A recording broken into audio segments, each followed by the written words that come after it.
everyone. My name is Padmini Nidumolu, and I'm the co founder of Lean and Agile, an organization for women, a platform for women across the globe to come together and share our incredible stories with each other, the tools, practices, and techniques we know in a very psychologically safe space, recognize, celebrate the incredible women around us, and to bring next generation of girls and young women into the agile space, agile mindset, and also bring the journeys and stories of 100 incredible women to this platform we call LIA100, Lean and Agile 100 Women. And as part of this initiative, today we have with us the incredible Marilyn Mance. Hi, Marilyn. Thank you so much for Hi. joining us today. Hi. Marilyn, I'd like to introduce you with few words, and then we can get into the conversation. So Okay. it was hard for me to sum up Marilyn's accomplishments in few sentences. So I thought I'll just keep it high level because we have to converse with her to kind of know the length and breadth of her incredible work. Marilyn, she has a PhD and she had a 38-year career as a professor at UNC Asheville, North Carolina, and she is now a professor emerita.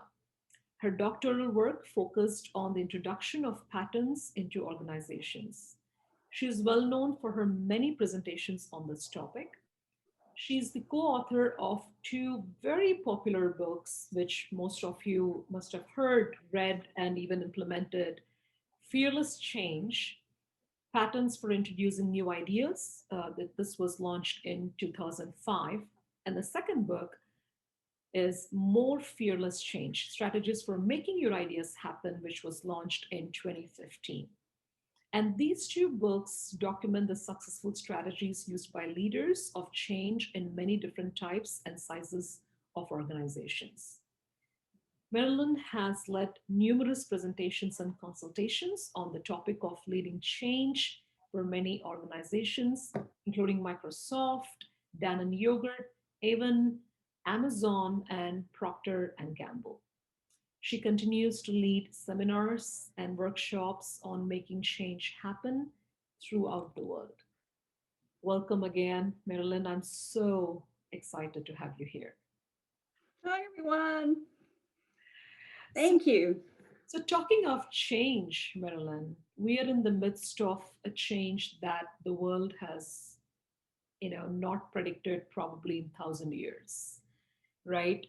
This is something that we are forced to adapt and forced to, embrace, I guess. And you are an expert in change and more so in fearless change. Just talking about the pandemic situation that we are in, which is, a Mhm. grappling challenge that we are all, in. How do you see this particular change impacting organizations, human beings, and change agents like ourselves? Yeah, well, first of all, this is a change that was forced upon us. And when a change is forced upon us, there's a period of total chaos, chaos for organizations, chaos for ourselves, probably many sleepless nights and upset stomachs, and trying to figure out how we can reach some kind of equilibrium to just get through it. And so that's what we saw first. And there were lots of Zoom calls and lots of seminars on at that time on, oh my gosh, how can we get through this? And then what I saw happen is that people started recognizing, wait, there are horrible things happening all around us, some to me and you. But yet, this is an opportunity to reflect and potentially make changes that we hadn't expected to make. And also, we were given time, more time to think. In organizations, things got put on hold, and projects got put on hold. In our own life, many things got put on hold and we were home a lot more. There were many, especially young women who were challenged during this time because of full-time jobs and children at home. So it was a lot tougher for them, a lot tougher for them. But still, when you have a big change forced upon you in your life, it's an opportunity to look at your life, to look at your organizational life and look at your personal life and potentially change your priorities. Now, that may sound completely trite, but one of the things I noticed in my own life, because I've been around the block for a long time, was that the things that were pivot points in my life were things that I didn't expect, things that the world was telling me that I luckily paid attention to. And so I guess at this point, I encourage people to say, despite the fact that there were many awful things that happened over this last year, what were some pivot points that I should pay attention to? And the same would be for organizations that will help me move forward in the future to potentially something different and something better, or potentially stay the same. So just look, just listen. What were those potential pivot points? What was the world telling you during this last year? That That, would be my advice. yeah, no, that is just so valuable, right? That you just mentioned. I think this is a good time to really pause and reflect and take a hard look at priorities and really optimize the time and the bandwidth and energy we have left to kind of focus on Mm-hmm. the highest, a layer of priorities and Mm-hmm. and really focusing all our energies to making it happen. So absolutely right, shifting priorities is the thing, and I think that's what all the organizations are now inclined to do, to just keep up with the race and keep up with the change. That makes a lot of sense. And yes, and being forced to do things sometimes is good, right? Sometimes we get in a rut and being forced to do things. But again, I don't want to belittle the large amount of women who had no time to think during this period of time because of family obligations and work obligations at the same time. But it can also be a chance to decide what are some of those obligations that maybe I'm doing things, maybe I'm being trying to be too perfect. Maybe I'm trying to do too much. One of the things that I've learned is that I should find where I offer value, and that's what I should concentrate on. So early in my career, I tried to do everything. And actually, for most of my career, I tried to do everything and be everything, move up the ladder.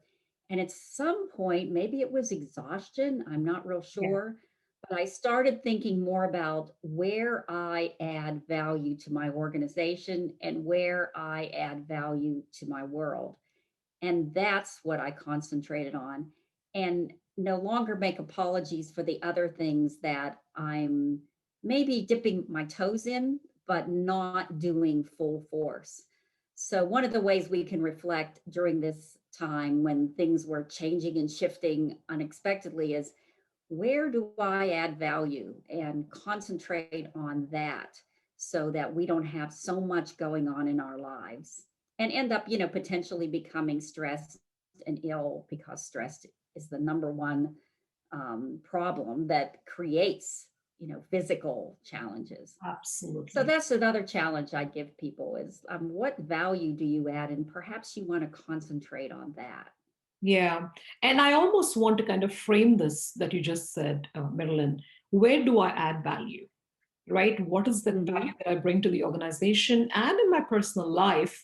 Because when the resources are scarce in terms of your energy and mental space and time and whatnot, Yeah. I think just having those focus areas will really help. And I'm going to start applying to myself. Thank you. I think you've given me Okay, good. I would say a mini coaching session, really. So this is going to be so helpful for anybody who is listening out there. And this is worth contemplating. Thank you for sharing that because I made a note of it myself.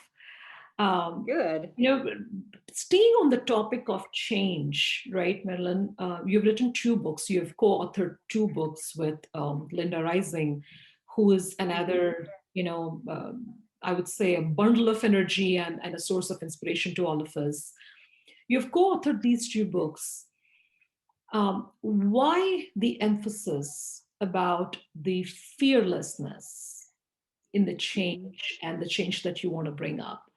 What does that signify? Because it's Mhm. fearless and more fearless, right? You have Yeah. a It's degrees change. of comparison going on there. Yeah. Can you Yeah. elaborate on that? Yeah, the more is like, well, okay, it was our second book after 10 years.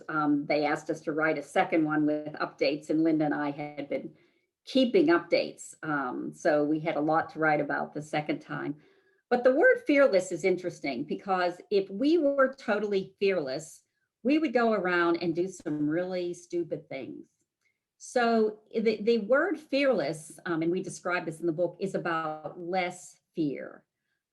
Being careful about not letting fear and your ego get in the way.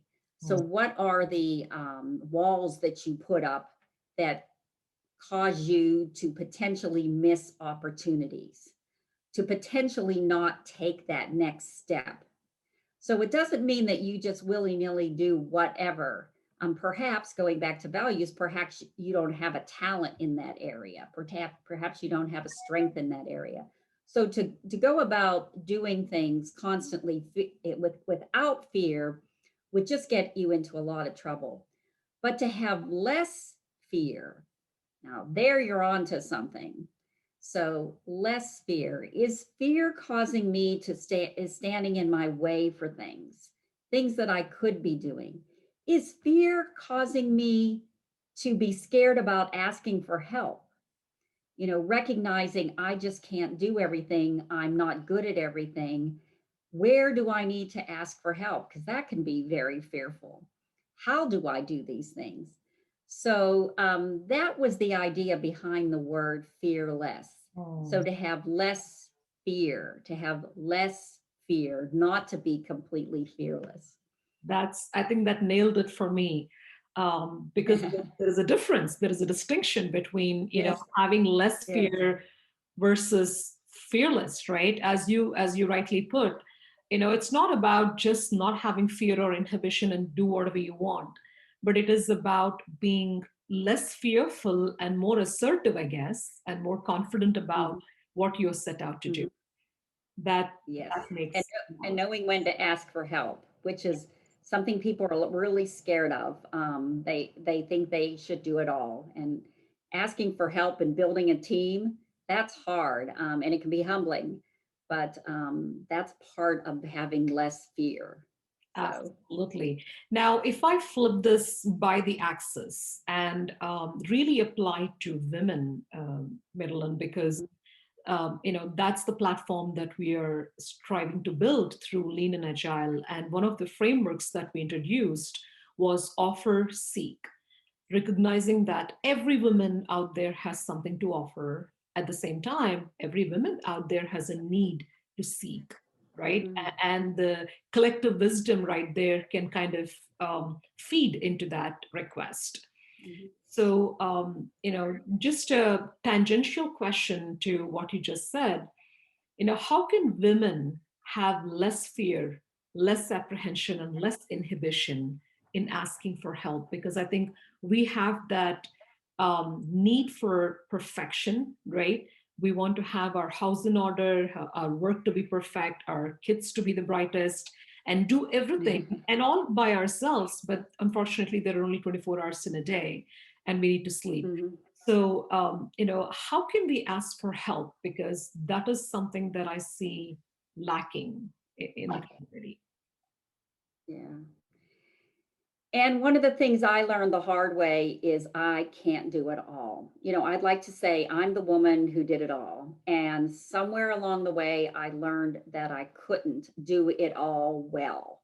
I could do it all, But not, but yeah, I couldn't do it about to. all well. I could fake it. but I couldn't do it all well. And what happened when you try to do it all is you have this stress about the things that you're not doing well. So you try to do it all, and A, B, and C is working great, and D, E, F, G is not. And so you're stressed about D, E, F, G. And that only adds to the continued stress in your life. So I had found that what pulled me away from saying, okay, I can't do everything well, therefore I'm going to ask for help for this, for these things I can't do constantly 24/7, is my friends. Having a strong network of female friends. And yes, I say female because I have plenty of male friends, but there is just something about this network of female friends that you can sit and be honest with. There are some that come and go from your life for various reasons, but a strong network of female friends is just so invaluable. I'm going to just tell one story on that. I was going out to dinner with a female friend of mine, and another one called and said, "Hey, want to catch up?" And I said, "Well, I'm going out to dinner with this person. Come and join." They didn't know each other, and we sat down at a table for four chairs. And I was sitting in this middle, and they were here, and I watched them on the other ends of me, and I introduced them, and we sat down, and it was in seconds, like seconds, not minutes. The two of them were just chatting and chatting as if I wasn't even there. And they were finding out like the deepest, darkest secrets. So you married? You have any kids? Oh, you're divorced? When did that happen? And it's just like, I was just sitting there doing this. And I just thought, this is the coolest thing. Now, those are the kind of women you want to hang with. So I'm not saying all women are like that. I'm not saying all women are comfortable having a huge collection of friends or even have time for a small collection of friends. Friends take time. But if you can somehow bring that together, those are the people who will tell you, yes, I have that problem too. I have this group called the Phone Tree Gang. It's based on, if you're old enough to remember, the idea that you tell somebody something and they get on the phone and tell the next person, they get on the phone and tell the next person, the next person. So we created this thing called the Phone Tree Gang with the idea that when one person has an issue, we have a group of people that can talk to them, that can have, well, it used to be, a glass of wine with them, a glass of coffee, have dinner. And so I personally have been able to get through all that by just confiding in my friends, specifically my female friends. Yeah, yeah. And that is such a profound way of connecting and networking and really leveraging the network, for your own Yeah. growth. And I think in the process, we benefit the other person as well, right? When you're seeking, the other person is enhancing their, I don't know, mentoring skills, coaching skills, and being able to be available to the other person. It is a two-way Mhm. street. So what you just said, that story, and the phone tree gang, I'm very intrigued to kind of try that. It's an amazing way to really support each other. That's truly amazing. And Yeah, and you have to, if I may say one more thing, you have, because it's important to what you just said, you have to remember that some people give you some things and other people give you other things, and that you give them some things. So you can't expect every one of your friends to be this perfect human being that can give you everything. And you can give them everything. So sometimes it just doesn't click. And I would even, and it's really about casual conversation. Sometimes when we hear the word networking, we think about, because oh my gosh, I hate networking and I have to do it so much. Walking in a room of people I don't know just about makes me wet my pants, but I do it. I do it. But sitting down and having conversations with people, with a small group of people, is a blast. yeah, So I encourage, that sort of just that opening your mind to that sort of possibility. If you're like me, when you walk into a room of people you don't know and you say, "Oh, I got to network." I think that's such a familiar feeling for most of us, I It is. bet. Yeah. especially since I was in computer science, so I would often walk into men, group of men, Right. just a large group of men, and there's 10% of the people in the room are women, so Yeah. it's a little harder to get into those conversations, Yeah. but No, I can only imagine. and I'm not bashing men because they're wonderful. They're Well, we wonderful. need Yay, men as men. allies. Yeah, absolutely. Just kind of pivoting to the need to ask, and the topic of women needing to kind of ask and offer to each other. When you were set out to write these two wonderful books, right, Marilyn, and I ask this question of several of my interviewees, because this is a very I would say important topic and theme in several conversations when I meet women. Most women are brilliant, they're capable, and they have thoughts, they have expressions that are probably worth reaching the community. But one thing that stops them is their own self-talk, right? It's a huge barrier for most of us, that we want to get it perfectly out, right? And we want to make sure we have all the criteria met, and we have all the elements of expression. So even to just put a post out there on LinkedIn, I know women kind of hold themselves back. They're not confident to kind of express themselves. Now here we Mhm. have authors like you who are going out and really sharing what you've got with the community. Can you share with us, how did you really get to writing the book? And before you even said, yes, I'm writing a book, what was the dialogue like with yourself? Mhm. Forget about the world, Yeah, right? How did you talk to yourself? yeah. Well, I'll just lead into the answer to that with a story about it was a junior high teacher who asked me to come talk to her English class about writing a book. What did I do? How did I write this book? And I sat down in front of the class, and she was in the back, so I could see her eyes. And I said, first thing I want to tell you is I never set out to write a book. And her eyes just went like, oh my gosh, what is this woman going to say? And that's really true. I met Linda Rising, a co-author, at a conference, and we had a mutual interest in change, in change leadership. And we were talking and talking for the 4 days of the conference, and people were looking over our shoulders saying, you two should write a book. And our book was written from interviewing many, many, many, many people making change happen. Right. So it wasn't just thoughts that came out of our head. But the point in all this was we just started writing. We just started with baby steps and realized we had something here. So we just enjoyed working together. We enjoyed bouncing ideas off of each other. We enjoyed beating up each other's work. Somebody would write something, somebody else would beat it up.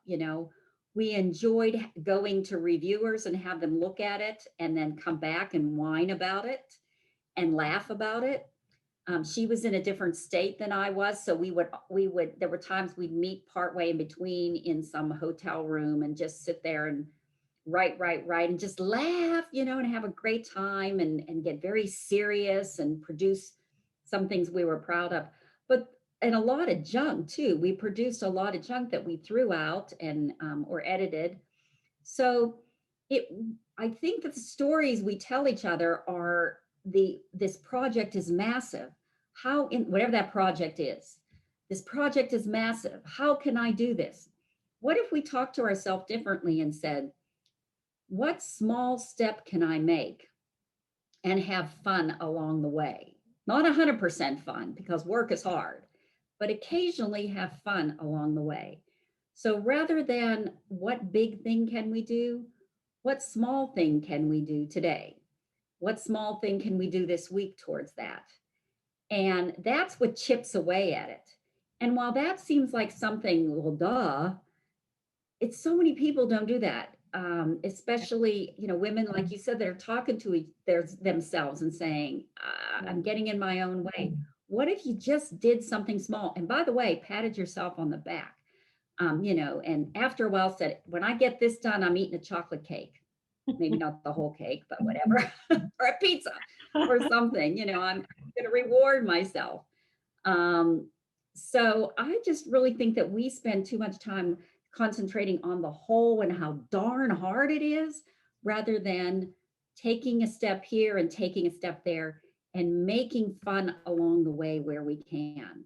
And I don't want to say that these projects, writing that book was hard, and a lot of sleepless nights and headaches, but it just happened with a small amount of baby steps, one by one, over a long period of time. The first book took almost 10 years to write. And just because of all the interviews we did and things like that. And we both had, full-time jobs. But we took it bit by bit, little by little, just chipping away at it. And there it was one day. So that's what I would say. Don't let it stand in your way. Just that one baby step, and then celebrate your successes. Yeah, yeah. It's almost like get out of your own way, right? Yeah. Just let you kind of Mhm. take that first step, be the baby step. So, because I think it Mhm. just, cumulatively, incrementally becomes the whole very agile way of doing. It So, is. It yeah, is a very agile way of doing it. Exactly. right. And also, I think here we have another valuable point that you brought up, that collaborating with somebody else. You don't have to do it all, because two Mhm. brains are definitely brighter than one. And Mhm. the ideas you bounced against each other, the fun you had, and Mhm. also I think critiquing each other's work to kind of make it high quality. I think that collaboration also might be one of the Mhm. solutions, I would say. If you're not able to do something by yourself, collaborate, right? Bring somebody else in. Yes. So yeah. And I say when you're collaborating, yes, you want to look for somebody that has the same expertise and interest that you have. Linda and I had the same expertise and interest in the kind of book we wanted it to be. But we, most importantly, as I look over the 20 plus years we've been working together, we have the same work ethic. We have the same work ethic down to, the working hard, but also when I'd have things going on in my personal life or work life, I'd say, I can't deal with this for 2 weeks. She'd say, okay, I'll take it over for 2 weeks. There was that back and forth, um, and respecting each other. But having, when you build a team to work on a project like a book, I would look for people with the same work ethic. Yeah, and that's a very valuable point as well. Yeah. Mhm. Otherwise, I think the alignment, can be an issue. It can be a challenge. Yeah, There has it to be can be. some common denominator, something that is Right, common baseline that can kind of keep your synchrony going on. Okay. right. And that is fantastic. Mhm. So this is such a, I would say, power-packed conversation, Marilyn. I personally want to continue this for next 4 hours, because I can ask you questions, and I know every answer will be just amazing. I think everybody really needs to read those two books, because I can only imagine how much of this wisdom you have packed into those two books. So I'm looking forward to not just completely reading them and digesting them, but also to implement some of the strategies that you might have outlined in that. So Well, I look thank you. forward Yeah, to they can. You can sign up for on fearlesschangepatterns.com. You could sign up to receive our newsletters and blogs. We don't spam people or send you a bunch of emails, but the blogs are small nuggets of wisdom. So yeah, uh, what can I tell you? I love the books, and I hope people do too. Yeah, absolutely. I'm sure they do. And before we wrap up, Marilyn, do you have any message for our audience? It could be just a sentence, a word, a phrase, anything that you really believe, and something that drives you. What drives yes, my favorite mantra that goes through my head is be kind. When the world gives you other options, which it constantly does, bottom line, just be kind. I think people are attracted to kind people. I think it helps our own psyche to be kind. And even when the world gives you other options, choose being kind. That would be my final words on that. Wow, and that is so timely. I think the times Yes. when Yeah. this Yes.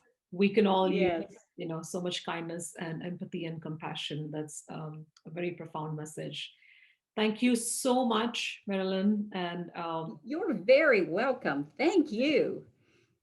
you're you're an asset to this community, and we hope that we can leverage more and more work coming from you.